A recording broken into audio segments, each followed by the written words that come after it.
Olá! Às vésperas da redação do Enem, eu trago neste vídeo algumas dicas, um checklist daquilo que você não pode ou pode colocar na redação. Então, neste vídeo, um guia para tirarmos 200 na competência 1 da redação do Enem. Vamos lá? Aqui os objetivos gerais, eu não vou ler todos eles, mas trago em destaque nesse slide a capa da cartilha do participante. Essa cartilha é disponibilizada pelo INEP na internet e nela temos todas as condições de uma redação. O que devo colocar, o que não devo colocar, o que zera uma redação, aquelas pessoas que têm condições especiais, como fazer a prova.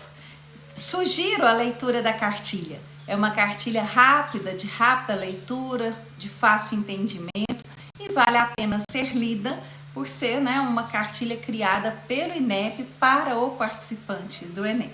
Fica a dica para a leitura da cartilha. Então, vocês sabiam que podem perder até 200 pontos no Enem por erros de português? O não domínio da própria língua, mesmo apresentando uma boa ideia na redação? A competência número 1, segundo a matriz de referência do corretor da redação, a competência número 1, que vale 200 pontos, é dividida em 5 níveis. Vai tirar 0 ponto, o nível 0, aquele estudante que demonstra um desconhecimento da modalidade formal da língua portuguesa. Não domina a língua portuguesa. Acho que não é o caso de ninguém que está aqui. O nível 1, a pessoa vai tirar 40 pontos se ela demonstra um domínio precário da modalidade escrita formal da língua portuguesa de forma sistemática. A competência número 1, ela não vem para saber se você sabe usar a gramática, mas se aplicá-la no texto. Então, os erros, às vezes um desvio ou outro, não vai fazer com que você perca ponto na competência 1, mas o erro sistemático, o erro frequente, o erro sempre ali recorrente, sim, faz com que você perca ponto na competência número 1. Então, aquele estudante que demonstra um domínio precário da modalidade escrita formal da língua portuguesa de forma sistemática, recorrente, com diversificados e frequentes desvios gramaticais na escolha de registro e de convenção da escrita, vai tirar uma nota 40 pontos. Vai tirar 80 aquele aluno que demonstra um domínio insuficiente da modalidade escrita formal da língua portuguesa, com muitos erros, muitos desvios gramaticais de escolha de registro e convenções da escrita.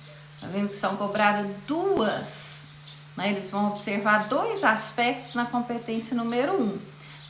Os desvios gramaticais de convenções de registro e de convenção de escrita. Vou explicar um pouco cada um deles. Nível 3, 120 pontos, aquele estudante que demonstra um domínio mediano da modalidade escrita formal da língua portuguesa e de escolha de registro com alguns erros, alguns desvios gramaticais e de convenção de escrita. O nível 4, aquele hora de acabar com esses errinhos que faz você tirar 160, é do estudante que demonstra domínio de modalidades escrita formal da língua portuguesa e de escolha de registro com poucos desvios de gramática e de convenção de escrita. E o nível 5, 200 pontos, para aquele aluno que demonstra excelente domínio da modalidade escrita formal da língua portuguesa e de escolha de registro. É aquilo que eu disse, alguns desvios gramaticais ou de convenção da escrita serão aceitos, somente como esporádicos e quando não caracterizarem recorrência. Segundo o INEP, o que a competência 1 avalia? Como eu disse, são 2 aspectos. Ela foca em 2 grandes aspectos. A estrutura sintática. A sua frase tem sujeito, verbo, complemento do verbo? Ou é uma frase incompleta? E os desvios da norma padrão. A competência 1, ela não busca erros isolados, mas sim a recorrência ou a gravidade, né, dos desvios e das falhas sintáticas. 1 ou 2 pequenos deslizes, eles podem ser tolerados em níveis mais altos, mas a persistência, a recorrência, a presença de erros graves derrubam a nota na competência 1 na redação. A competência 1 não é apenas saber a gramática, mas é sabê-la aplicar, é saber aplicá-la consistentemente de forma consciente para construir um texto claro, coeso, formal. Quanto à estrutura, são 2 aspectos. Então, quanto à estrutura sintática, quando eu falo da estrutura sintática, eu estou falando da organização lógica e gramatical das orações e dos períodos que eu coloco na redação. Então, o que eu devo observar? A construção das frases. Não posso fazer frases incompletas, frases não articuladas. Devo escrever frases bem feitas, bem articuladas, completas, sujeito, verbo, complemento do verbo. A pontuação, o uso correto das vírgulas, dos pontos e vírgula, 2 pontos, travessão. A pontuação vai trazer clareza e sentido para o texto.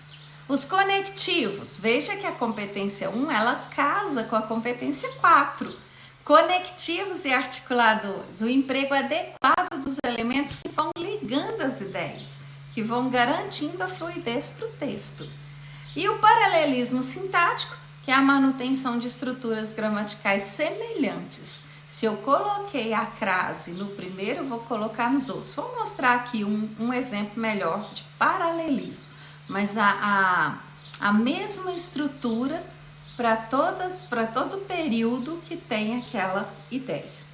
Aqui eu trago um exemplo bem exagerado, né, de erros de estrutura sintática.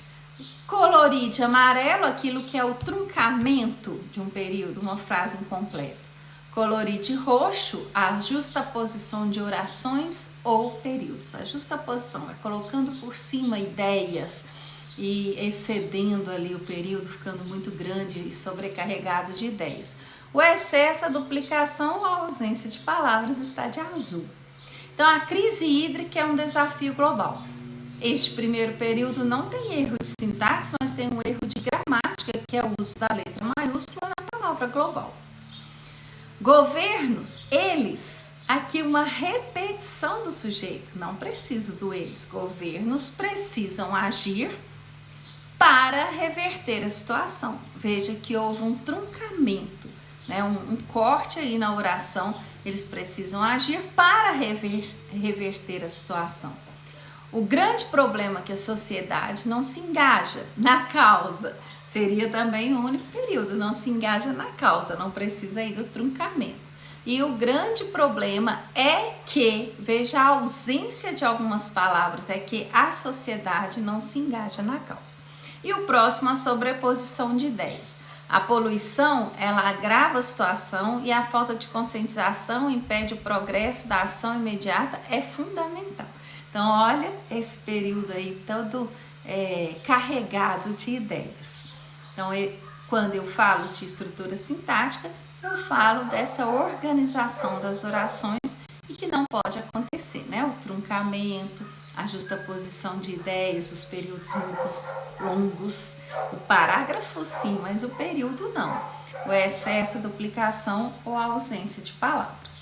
E quanto aos desvios da norma padrão, erros relacionados à gramática, né, normativa da língua portuguesa, o que eu devo observar? As convenções da escrita, a acentuação, ortografia, o hífen, maiúsculas, minúsculas, separação silábica, translineação.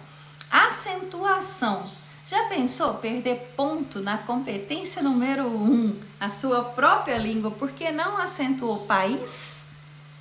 Já pensou perder ponto no domínio da própria língua, porque não acentuou a palavra órgão? Um erro, um desvio, né, será perdoado, mas se recorrente, vai perder 40 pontos aí na acentuação. Escolha do registro, informalidade, marca de oralidade, eu não posso colocar na redação gírias, coloquialismo, internetês. Veja que eu coloco aí abaixo a proposta de redação e na proposta fala: redija um texto dissertativo argumentativo em modalidade escrita formal. Nada de coloquialismos, gírias, linguagem popular, informalidade. Gramática, né? Na competência 1 vão ser observados erros de regência, concordância, pontuação, paralelismo sintático, emprego de pronomes e crase. E a escolha de vocabular, né? A escolha vocabular, escolha palavras bem precisas, palavras bem objetivas. Não use palavras que sirvam para qualquer, palavras vagas que vão retomar qualquer elemento do texto. Precisão, né? Vanessa botou muito dinheiro na construção. Vanessa investiu muito dinheiro na construção. Vanessa botou o paletó rapidamente. Vanessa vestiu o paletó rapidamente. Então seja preciso nas palavras.